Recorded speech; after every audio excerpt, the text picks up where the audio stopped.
Buying this 2013 Chevy Silverado seemed like a good idea at the time, but after I dug into it further, I realized it's kind of a complete rust bucket, and now I have no choice but to fix it. In our last video, a lot of people said it was junk and it should go right to the scrapyard, and then there were a bunch of people who also said that it's fixable, it's just gonna suck. So that's what I'm gonna do in this video. I'm gonna fix the frame, I'm gonna fix up the rust, and prevent any rust from coming back. Let's get into it. The next phase of this project is to remove everything that's in my way of the frame. Then I'm gonna remove as much rust as I can, get a full inventory of what I need for replacement metal, put an order in, and then get to work reinstalling it.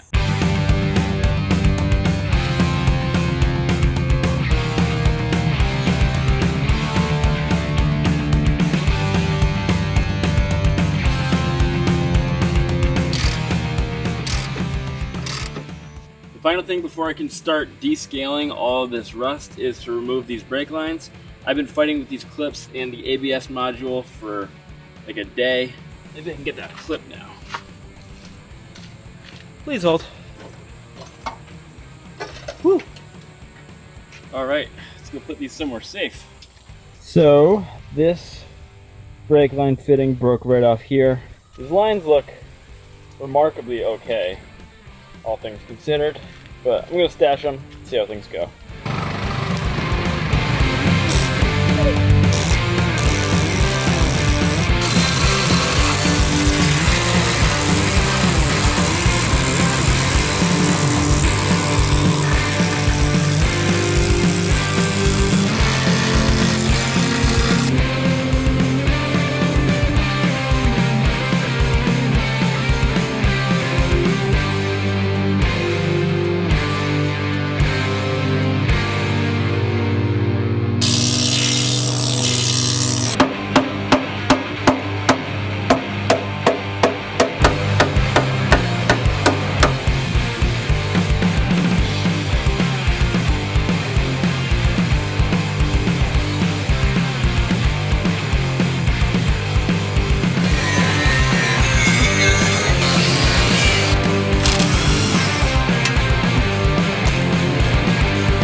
Over.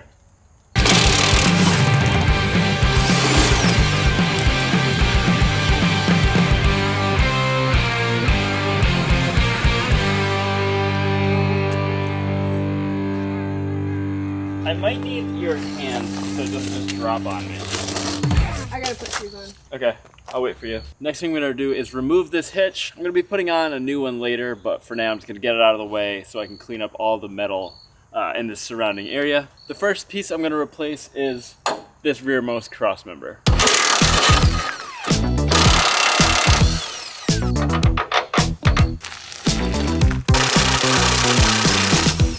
Bringing the big guns back out. Yeah, we are.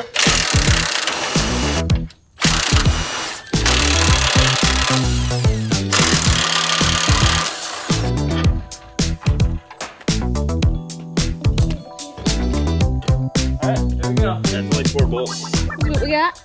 Yep, those were the 4 bolts that held the hitch on. The issue wasn't that it was really rusty right here.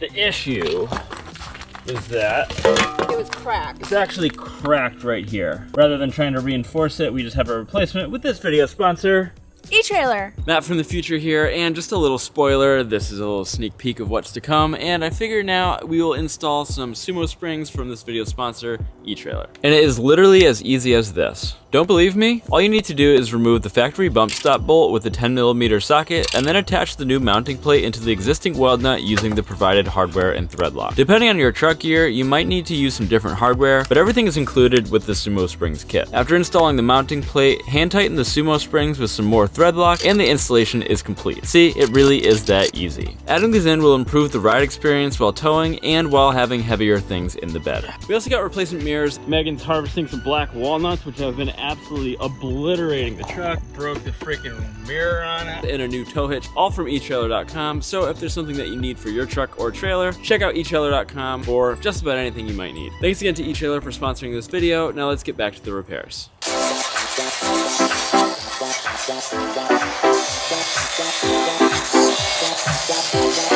It's looking a little dicey around these leaf spring hangers. So once I take this out, we'll see what that looks like down there. There are just chunks of the inside of the frame coming out. Terrible, terrible design. I'm surprised that there's not like a big ass class action lawsuit against GM. I got this big extension from Harbor Freight, and I've just been blasting out all of these rails, and so much gunk is just flying out. There's like almost like acorns in here, so man, what a truck.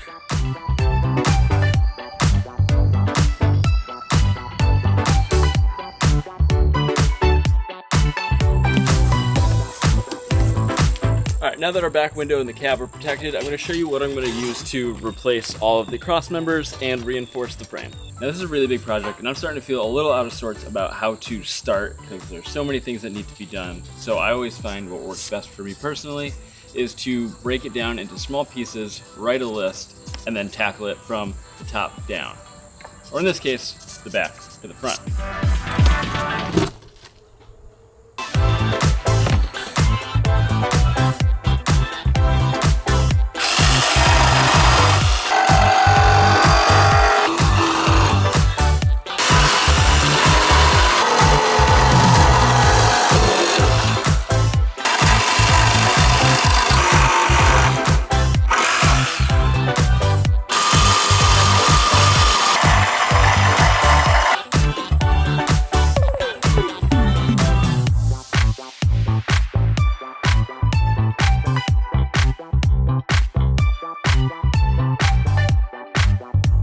Alright, so I got this area cleaned up, the cross members completely out, the plate, spare tire plate ground down, all that stuff's out. I stuck this extra long air hose into this hole and just kind of did my best to blow out all this crap.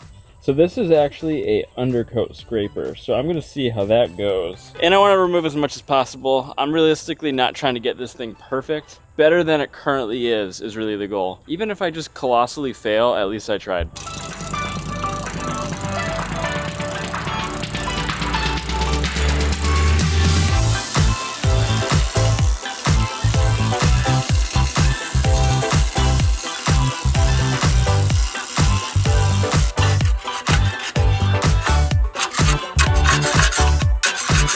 First warm-up is going to be just making a little plate for this. I'm going to cut out this little section here that's kind of crappy. So I made this, it's just a little 4x2 square. I rounded the edges off because I learned that you don't really want to have a lot of sharp edges when you're doing this kind of welding work. So I'm just going to mark out where this is going to go and then make sure I clean up real good, cut out this area, and get to welding.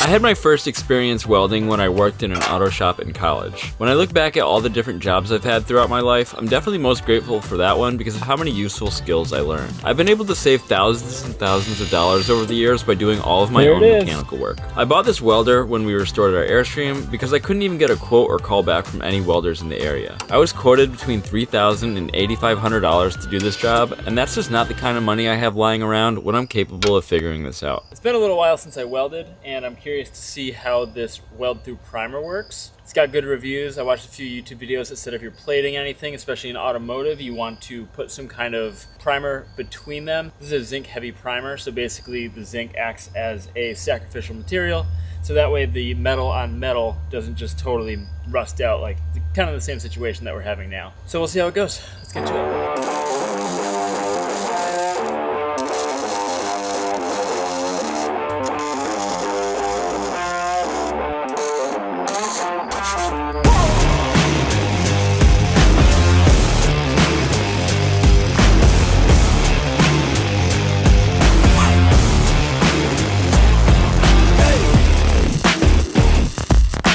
It's getting pretty dark, but I think I have just enough light to at least tack this rear cross member in. I got it nice and squared up, clamped in. I had to use a couple steel angle pieces to clear the gap. I had a pretty big gap. I hope I have enough daylight.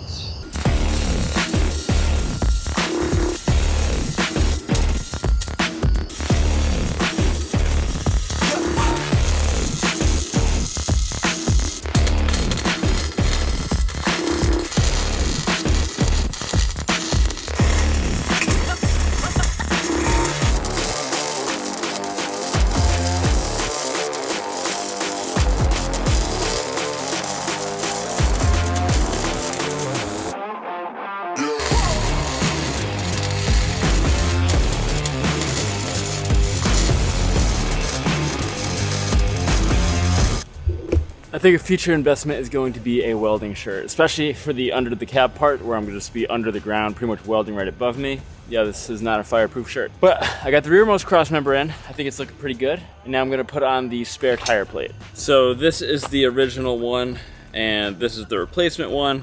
It's like an exact replica of it. It even comes with the bolt, which is nice. These kits are super handy. I'm super glad this is an option out there. So if you have a Chevy truck, definitely check out Auto Rust and Safety Cap for all your needs.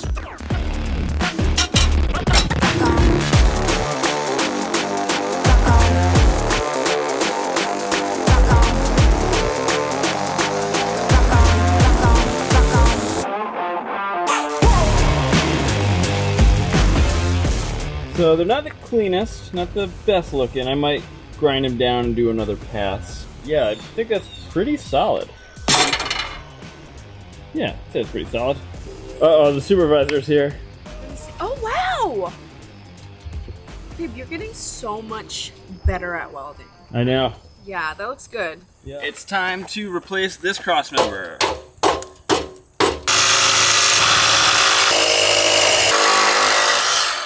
There she goes, folks. All right, so that part's out. And let me show you the replacement of what's going in. So out with the old, in with the new.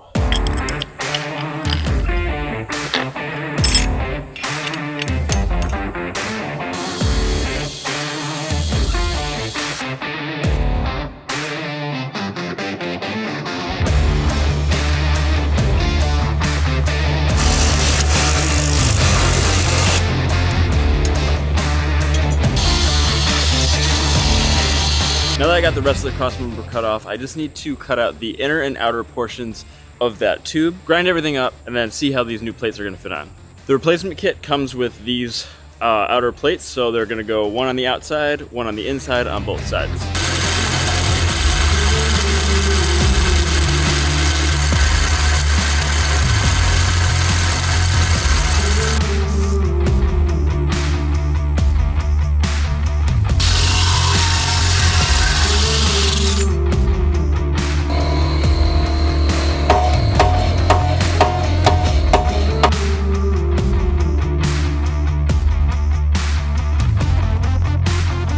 Here's the beautiful outside done with the hole saw. And then here's the Here's the kind of hack job done with the angle grinder. So I'm not super pleased how the hack job came out, but thankfully it's gonna go just over like that. I'll probably cut this section here.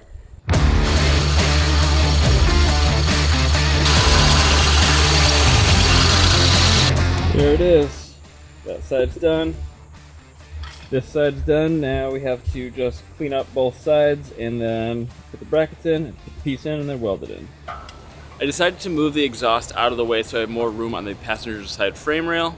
I'd also have more room to weld in that rear crossmember and clean up all the sides of the frame rails around where the exhaust is. My original plan was to actually remove the whole thing, but then Megan brought up a really good point that it might be very difficult or impossible to get it back in once that new crossmember's back on. So we'll see what happens, but at least it's out of the way now. This crossmember is fully in.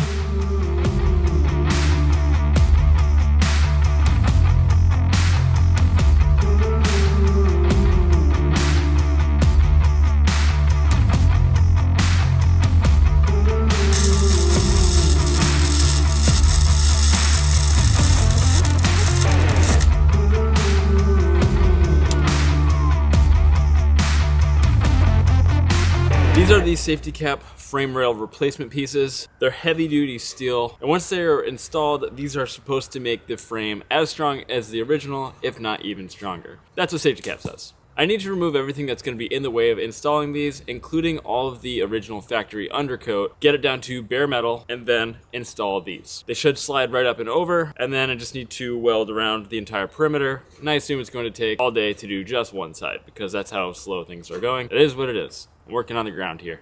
Before I can fit these on, I need to cut out this little mark here, so this whole piece gets removed. And then I need to chop this side from this little line. Same with here. And then on both sides, I need to cut off this, and this little section comes in.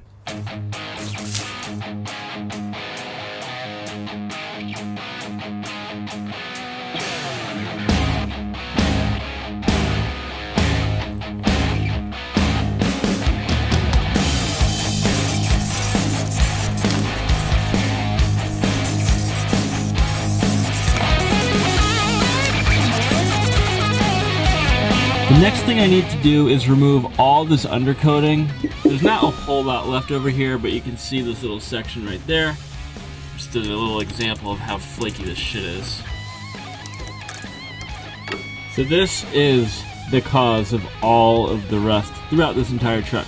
This is the factory undercoating that GM used, and basically it fails over time and then just traps moisture inside, which causes rust and eventually crap like that.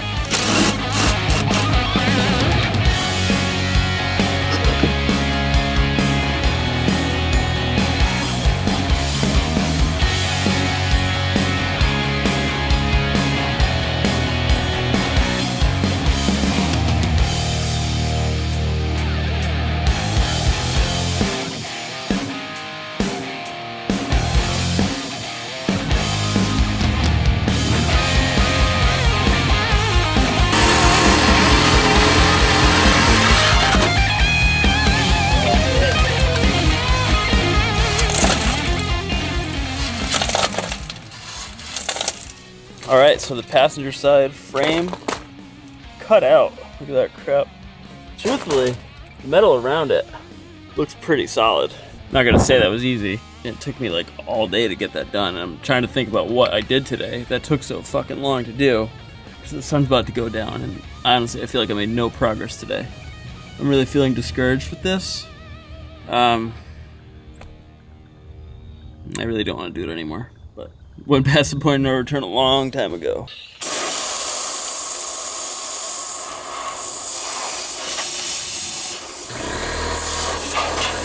So I just spent the last few minutes just blowing with an air hose from either side of the hole, and that's what came out.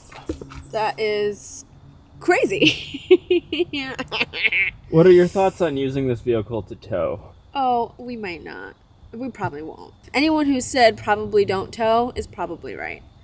Is definitely right. At least when I'm done with this, we'll have a pretty decent truck to do some truck stuff with.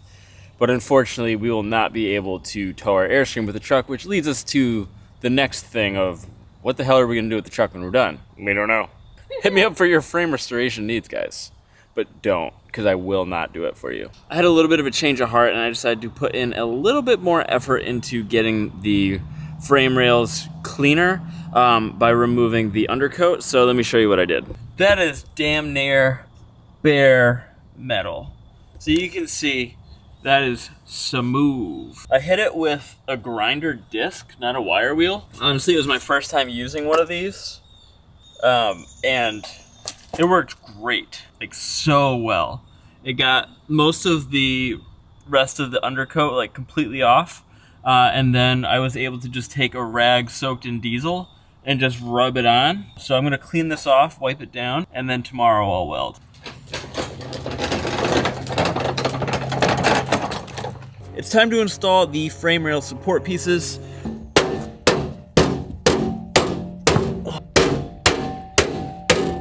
Oh, sorry neighbors.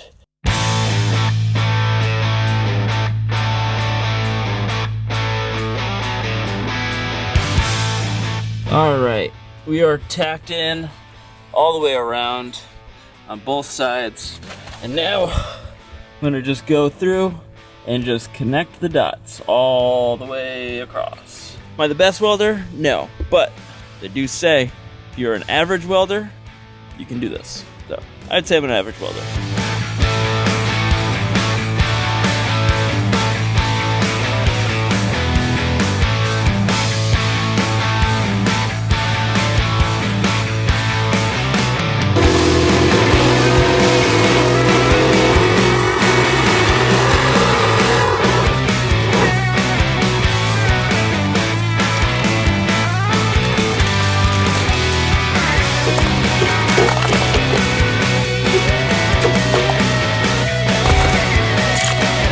Oh my god.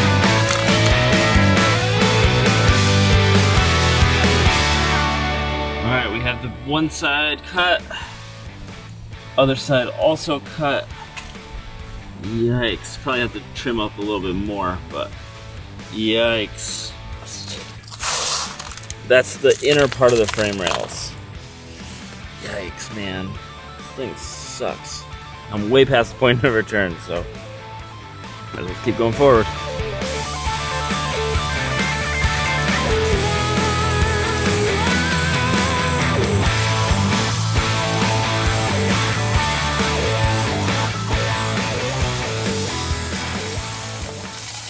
The last thing I need to do is weld in the frame support and attach the new EVAP canister bracket, and then also reattach all of the exhaust hangers. And then we're done. This project kind of sucks, but it's doable, saves a lot of money, it's taking a lot of time, but it's a trade-off, right? Everything has a cost. Let's get to it. Oh, this side's going way easier.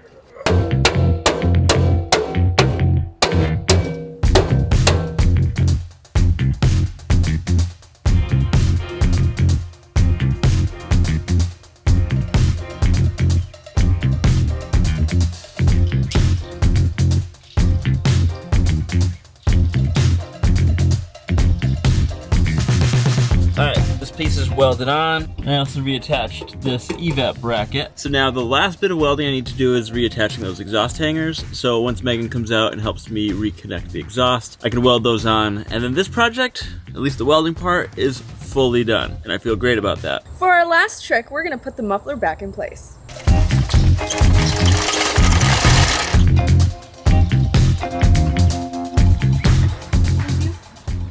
All right, no, I'm in it. Okay, you're aligned? Yeah. Okay. A little squeeze. Sweet. This frame is completely reinforced. All the cross members that needed to be replaced were replaced, and any holes that I found were patched up. They say on a quiet night, if you listen carefully, you can hear a Chevy rusting. And in this video, I'm going to be preventing that from ever happening ever again. Today we're going to do all 4 stages of POR 15. We have the cleaner and degreaser, the metal prep, the rust preventative paint, and a top coat for any areas that are going to be exposed to UV light. For the tool list, I have gloves, a wire brush, angle grinder with the wire wheel, eye protection, a brand new respirator, paintbrushes, paint tray, and of course, some tunes. I've already removed most of the rust and undercoat already, but I'm gonna hit it again with the wire wheel to make sure we can get the maximum adhesion with the POR 15. This is the factory undercoat here. You can kind of tell it's got like this rubberized texture, and if I scrape it, it starts to peel off right away. This undercoat is actually the cause of all of the rust on the trucks. It became the villain. Basically, the undercoat that they used failed over time, and then moisture would get in between the undercoat and the metal frame, and then it would just rot out exponentially fast. This is just a 2013, but I've heard stories of people who have 2025 trucks that are already rusting. So I'm gonna hit this with the wire wheel and then actually use diesel to get the rest of it off, because I found that that works the best at getting to clean bare metal.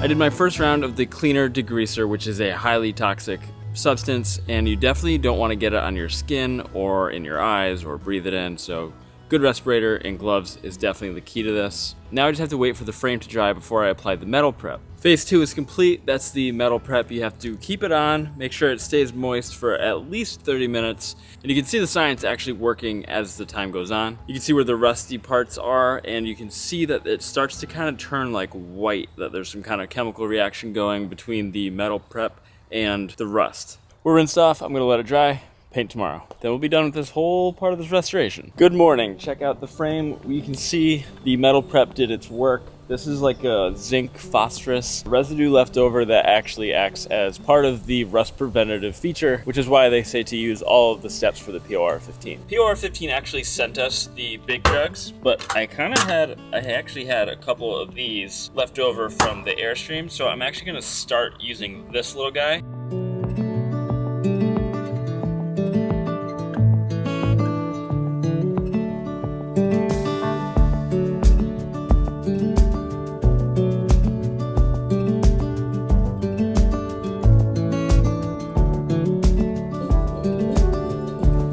Smile.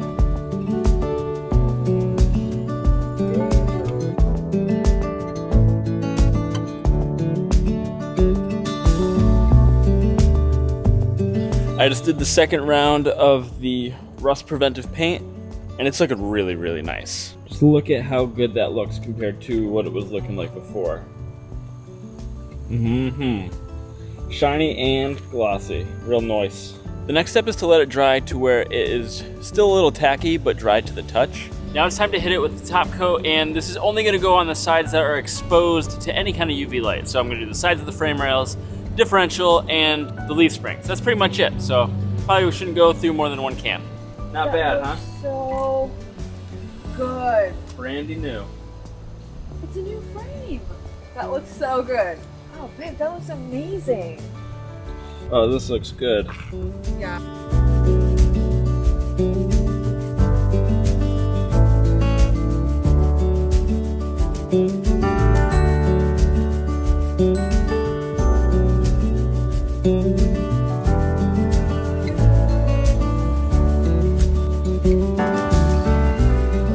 While I was waiting for the paint to dry, I replaced the truck's fuel pump and locking ring. When we first took the bed off, there was just a bit of rust holding the fuel lines together and it became loose, which caused gas to spew out. This is the after and the before. I'm not even gonna try to get these off. Got the brand new one sitting right there. What do you think, Megan? So good, you're crushing it. This project is done. It's time to just put it all back together. Yeah. Matt and I just put the fuel tank in and we're gonna see if it works. Connected, connected, connected. I guess we could grab the fire extinguisher for...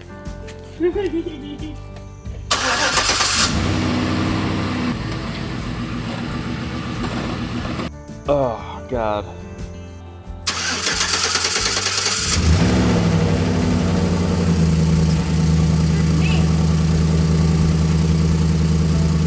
Alright. It sounds like there's like a little exhaust leak, I think because I have the wrong clamp. Alright, well. It started, so. Things are looking up. Well, that's it. I definitely gave this frame some new life, and I'll be happy if I can get at least a couple years out of it. If you do find yourself in this similar situation, I hope you found this video useful, and I do recommend safety cap and POR 15 as a way to give your frame some new life. We'll see you for some new adventures. Hope you guys stick around and subscribe. See you in the next one.